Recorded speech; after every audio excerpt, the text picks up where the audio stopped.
This program provides education, not advice. Sponsors pay a fee for endorsements and interviews. See the truthayf.com disclosure page for details.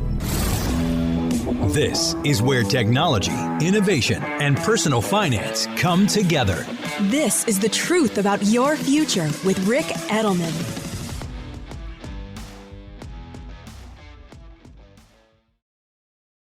The Truth About Your Future with Rick Edelman is brought to you by Schwab. With Schwab investing themes, it's easy to invest in ideas you believe in, like online music and videos, artificial intelligence, electric vehicles, and more. Schwab's research process uncovers emerging trends. Then their technology curates relevant stocks into themes. Choose from over 40 themes. Buy all the stocks in a theme as is, or customized to better fit your investing goals, all in a few clicks. Schwab Investing Themes is not intended to be investment advice or a recommendation of any stock or investment strategy. Learn more at schwab.com/thematic investing.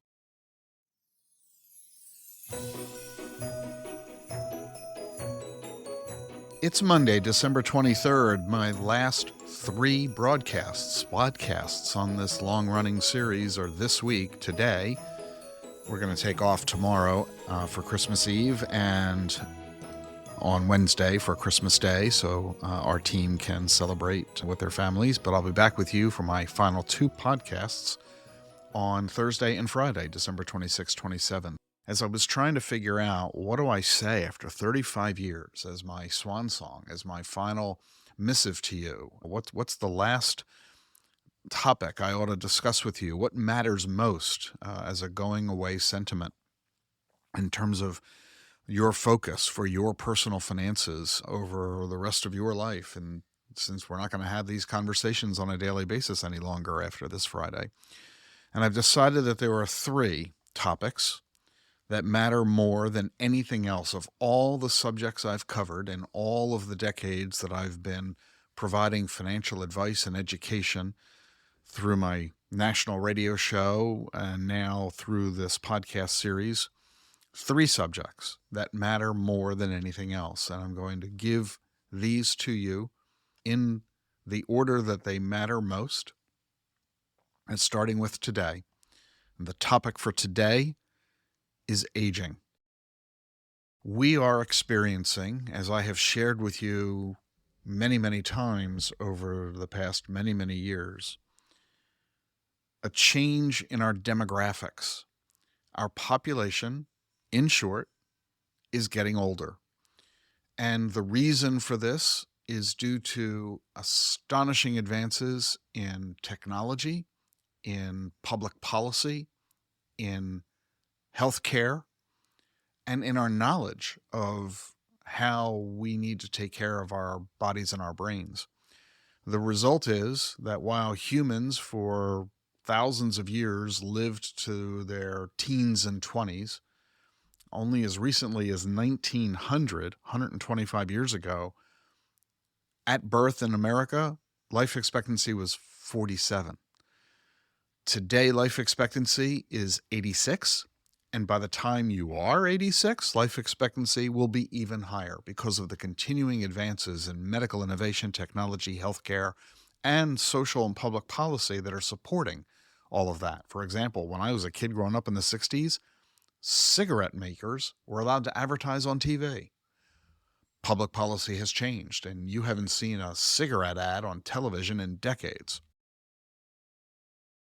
All of this kind of illustrates the changing knowledge, the changing public viewpoint, the changing environment that is all leading to us living longer, healthier lives than ever. That translates to longevity. The first humans to ever reach age 100 all did it in the past century.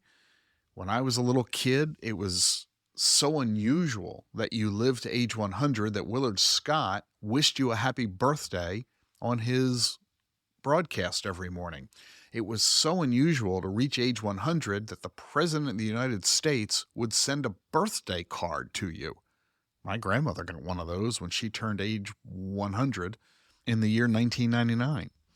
So that's very different. We now frequently come upon people in the media or among social circles, family relations who live long, long lives. that means you can probably expect to as well. I have been on the advisory boards of the Milken Institute's Center for the Study of Aging, the Stanford University's Center on Longevity. I've done work with MIT's Age Lab. And the scientists are all pretty much in agreement that if you're alive in 2040, odds are really good you're going to live to age 100 and beyond. So we need to recognize that. We need to anticipate that. And it means lots of things. Number one, it means you need to change your investment thesis, your entire investment strategy. The traditional approach that has been in use for the past 40 years has been the so-called 60-40 glide path. Routine. Every advisor's familiar with it, and a great many subscribe to it. You have a portfolio that is 60% stocks, 40% bonds, 60-40 mix of assets. And as you age, you reduce the 60-40 to reduce the level of risk that you're experiencing. It's been routine that somebody aged 50 would have a 60-40 portfolio, but by the time that they're 70, they would shrink it to 50-50. By the time they're 80, it would be 40-60 or even 30-70. The theory being that as you age, you can't afford volatility, you can't tolerate risk, you can't wait decades for markets to recover, so you need to take less market exposure, reduce the potential for devastating losses in a stock market crash. And so this is called the glide path. How do you reduce your allocation in equities from 60% allocation when you're younger to a much lower allocation as you age? That all has to be rethought, because in the old days, when you retired at 60, you were dead at 65. Well, that's not the case any longer. Now you retire at 65, you're alive to 95, even 105. You've got 30 or 40 years to go. Would you tell somebody age 30 that they need to have only half their money in stocks because they're going to be retiring in 40 years? Of course not. Same thing today for somebody who is in their 60s and 70s. They have 20, 30, 40 years to go. Why on earth would we have them reduce their equity allocations merely because they're in their 60s? In fact, by that notion, you need to rethink not merely the absence of decreasing your allocation to equities, but increasing. That 60-40 perhaps may need to be 70-30. You need to own more of your money in equities and for longer periods of time. The 60-40 glide path needs to be seriously rethought, or you run a very real risk of running out of money before you die. The odds of running out of money before you die wasn't very big when you were going to retire at 65 and be dead by 80. But if you're going to live decades longer than humans have ever lived, you need to make sure that your money lasts as long as you do. And that means maintaining an exposure to equities where you can be more likely to offset the impact of inflation and taxes, which are the two biggest threats to your financial survival. So that's the first thing. We're going to talk a lot more on Thursday about the investment strategy, but I wanted to mention the 60-40 glide path here. We'll tackle that in greater detail the day after Christmas.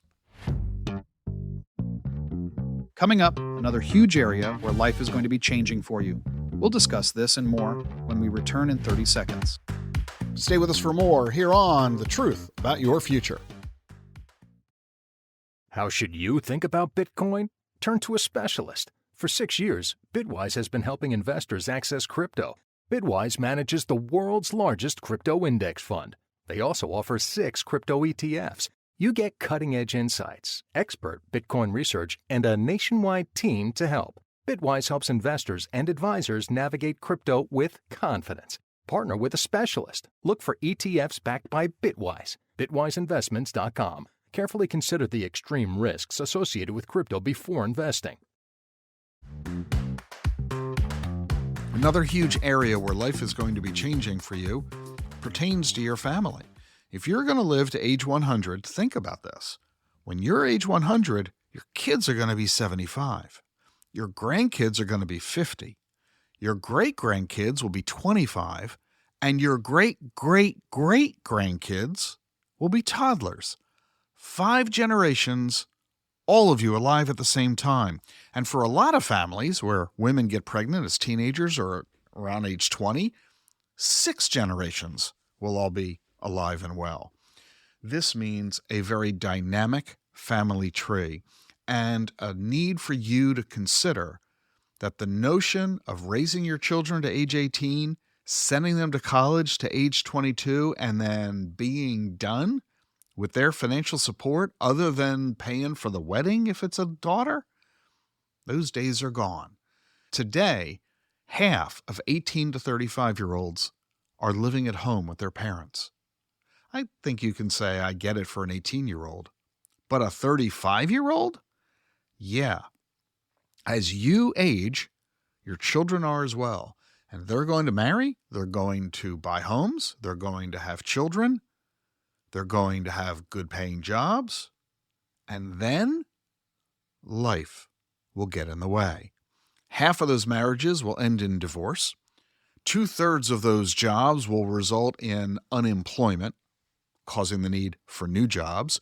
Your children will face financial issues as they struggle with student loan debt from spending too much on college. They're going to struggle with the incredibly high cost of housing and the need to have $50,000 or more merely as a down payment on a house. They're going to need your help not only with college costs, wedding expenses, and housing, but they're also going to need help when they themselves incur their own healthcare issues, addictions of all sorts, children who find themselves in relationships that are abusive, not to mention the increased challenges of raising children in an internet society. All of this means that for you, the likelihood that you will no longer be engaged in the raising of these children, from your own to their own to the grandchildren's own, this is going to be an active environment. And it leads to the final issue of inheritances. Traditionally, mom and dad passed away, left the money to their children. It was really pretty simple because if mom and dad died in their 40s, which is typically what happened as recently as 100 years ago, the children got the money when they were in their teens or 20s. But today, if you're going to live to age 95 or 105, your children won't get an inheritance until they're in their 70s or 80s. Do you think they're going to need the money by then? Not very likely. Odds are they need the money now while they're buying homes, raising families, dealing with the incredible costs associated with all of that. And so the notion of how do you dispense your wealth, who do you give it to, how much do you give, when do you give, and tied up with all of this is not merely giving money to family, but also to charity, the philanthropic element of distribution of wealth.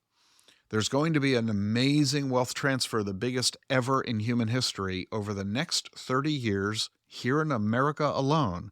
$70 trillion is going to pass from the baby boomers to their children and grandchildren. You need to think hard about who you're going to give money to, when you're going to give it to them, what conditions, criteria, or limitations you're going to assess when you give it to them, and what lessons you want them to learn, what strategies you want them to implement, and what charities you might want to support along the way as well. With a big notion of, should you wait until your death for them to receive money, or should you distribute some of it now instead? These are important fundamental issues. And one of the reasons that so many people tend to hesitate in distributing money to heirs prior to their death is the concern they may need the money during their lifetime. I don't want to give my money to my kids now and end up broke. I better hold on to my money in case I need it for my own health care or long-term care services or living in a nursing home or what have you. It's the importance of preserving your income and generating an income for yourself, not just from your investments, but from Social Security and pensions as well. third of Americans still receive pensions. Almost everybody who's retired receives Social Security benefits. Both of these are under attack, and again, it's because of our longevity. When these pension systems were established, when the Social Security system was established, it was all done in an era when people didn't live very long past employment. You retired at 62, were dead at 65. Not so any longer. The result of all of this is that pensions and Social Security are both under threat for simple demographic reasons. We don't have enough workers in America today compared to the number of retirees. In fact, that's part of the problem too. Too many retirees, because the problem with old people is that they keep getting older. In the old days, old people died, frankly relieving society of the burden of their care. That doesn't happen the way it used to happen. And the result is that we've created a pension system and a Social Security system that depends on workers contributing a portion of their pay into the program to be able to provide benefits either to other people now, like with Social Security, or to provide benefits to you later upon your retirement, like with a pension. The problem is that the actuarial data has proven to be incorrect. We are living longer than ever before, and we're producing fewer children than ever before. Translation: too few workers paying into these systems, too many retirees pulling money from these systems. And then there's a third piece. In the world of pensions, the pension fund managers have assumed that they would earn a higher return on their investments than in fact they have earned. Meaning, the pension funds are not growing in size as fast and as much as had been projected, and yet they are on the hook legally for the pension benefits that they had promised to all of the now retired workers. The bottom line is this: people who are expecting to get Social Security benefits or pension benefits, you're right to expect them, and you will get them. The question is, will you be able to get those benefits in the amounts you've been expecting, and in many cases have been promised, for as long as you are now likely to live? It's one thing to promise you a pension benefit if everybody thinks you're going to be dead at 85, but if you live to 95 or 105, will that pension fund be able to continue sending you that check on a monthly basis? Will the Social Security system be able to continue sending you those checks of as high an amount as has been promised for as long as you are now expected to live? It is essential that you discount in your financial planning the amount of income you are expecting to get from Social Security or pensions. Yes, the programs will be there, but probably not as generously as they exist today. Nor are there likely to be as many tax benefits associated with them as there may be today. It's increasingly likely that taxes are going to rise not only on the money you earn, but on the incomes you receive from Social Security and pensions. Again, all in an effort to keep these things solvent. And then there's one final massive issue associated with longevity, and that is Alzheimer's disease. As you know, my wife and I have been involved in the fight against Alzheimer's for decades. We now own a neurological diagnostics testing company as part of our fight against Alzheimer's. We'll have a couple of really exciting announcements about our first couple of products in early 2025. The fact, though, is that Alzheimer's is, according to all of the surveys, everybody's biggest fear from a healthcare situation. We fear Alzheimer's more than we fear cancer, more than heart disease. We fear it more than we fear death. And we all understand why. 6 million Americans have Alzheimer's already. That number is projected to grow to 50 million on a global basis over the next 30 years.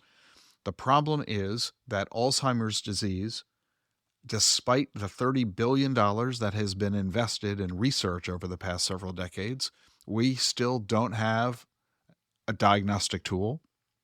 We don't have a treatment. We don't have a vaccine. We don't have a cure. Alzheimer's is 100% fatal, and it is the most expensive disease to treat because patients from onset of symptom to death, it averages 12 years, and many of these patients require 24/7 care because Alzheimer's patients generally are physically fine, which means they're ambulatory. They can walk around a house, they can turn on a stove, they can drive a car, they can pick up a firearm, making them a danger to themselves and those around them. And this is why 24/7 care is often essential for Alzheimer's patients. Over the last few years, there have been a few areas of progress made. I'm happy to be a member of the board of the Alzheimer's Drug Discovery Foundation, which funds a lot of the early stage research in this area. And we do now have a couple of drugs on the market that have been shown to be effective treatments. They do reduce and delay the symptoms of Alzheimer's. They're not 100% effective, and there are often some very negative side effects. These drugs are also often extraordinarily expensive. One of them was $50,000 a year before it was pulled from the market for not, frankly, doing a very good job at improving the situation. But the good news is we are expecting a dozen or more drugs to enter the market over the next several years that, based on clinical tests so far, are looking good, that they are going to make big improvements in our ability to treat patients with Alzheimer's disease, meaning delay the onset of symptom and reduce the severity and reduce the continued decline in your abilities. So we are hopeful that over the next few decades, we will ultimately get to cures and vaccines for this dreaded disease. But in the meantime, you need to recognize that 1 out of 10 Americans at age 60 develops Alzheimer's symptoms. That by age 85, it's 1 in 3 Americans. And if you're going to live to 95 or 105, your future means you will either be a patient or a caregiver. This will have huge financial implications for the family, not to mention, of course, the incredible human toll that this terrible disease takes. Pay attention to Alzheimer's disease. Focus on how you can delay the onset of symptoms. And the good news is we now know lifestyle's the answer. Proper diet and nutrition. No drinking. I mean no drinking. No smoking or vaping. No drug use or abuse of any kind. Plenty of sleep, 8 to 10 hours a day. Low stress, healthy relationships, frequent and effective exercise. Everything that you already know you're supposed to be doing, everything that you know that does work to keeping your heart healthy, also keeps your brain healthy. Engage in these activities and you will go very far to delaying the onset of Alzheimer's, and if you are diagnosed, to reducing the severity of the symptoms and slowing the progression of the disease. And then my final point in this big, broad topic of aging, reinvention. In the old days when you retired in your 60s, you had a few years to go. Maybe you'll go to Europe for that once-in-a-lifetime trip, hang around with the grandkids to spoil them in your final years, and then that was it. You were done. Today, you leave that career in your 60s, you've got 40 years to go. That's as dramatic as when you graduated college in your 20s, getting ready to embark on a new 40-year career. You now have that exact opportunity for the first time since you began your career 40 years ago. This is an opportunity for you to reinvent yourself, to go back to college, get new skills. Seriously, go to law school. It'll take you 3 years to do it. You'll be in your late 60s, and you can have a law career for 20 or 30 years. Go study a subject just for the sake of studying it, not because you want to go work in the field, but because you want to enrich yourself and grow your horizons. Develop new hobbies. Decide who you're going to travel with and where you're going to travel. Figure out what your next chapter is going to be. because your next chapter is exactly what we're talking about it being. I'm in the process of doing that myself by having walked away from the financial planning firm that Gene and I founded way back almost 40 years ago and turning that into the biggest, most successful financial planning firm in the nation, walking away from that several years ago, walking away now from our podcast and broadcast career and focusing on Alzheimer's, focusing on our philanthropic activities at Rowan University with the Edelman Planetarium and the Edelman Fossil Park and the Edelman College of Communication and Creative Arts, focusing on Alzheimer's research, focusing on financial literacy and education with the Museum of American Finance. This is an opportunity for our own reinvention. We're just getting started. Do you realize that the number one age group for the creation of new businesses are people 50 plus? People in their 50s and 60s have money that you didn't have in your 20s. You have knowledge and skills and experience, none of which you had in your 20s. And you have time, which you haven't had since your 20s. The opportunity for entrepreneurship, business building, starting a new venture has never been easier. The opportunity for you to create your next chapter is bigger and better than ever. That is the most important message that I can share with you today and this week as I wind down my podcast series, Your Next Chapter. Have a Merry Christmas this week, and I'll be with you again on Thursday with the last of my 2 podcasts, the most important messages that I can convey to you today. It's hard to believe that it's been 35 years on the air. I've done more than 1,500 radio broadcasts over the last 3 decades, more than 500 podcasts in the last 3 years alone, and my podcasts are winding down. My last one, as I've told you, is December 27. I'm so glad you've been with me all these years. If you want to stay connected with me, be sure to join my distribution list. Just click on the link in the show notes. I'll make sure you continue to get the latest that I offer on exponential technologies, crypto, Alzheimer's, longevity, investing, all the topics that matter most to us all. Thank you for being with me all these years. I'm looking forward to many more with you. Please subscribe today so we can stay connected.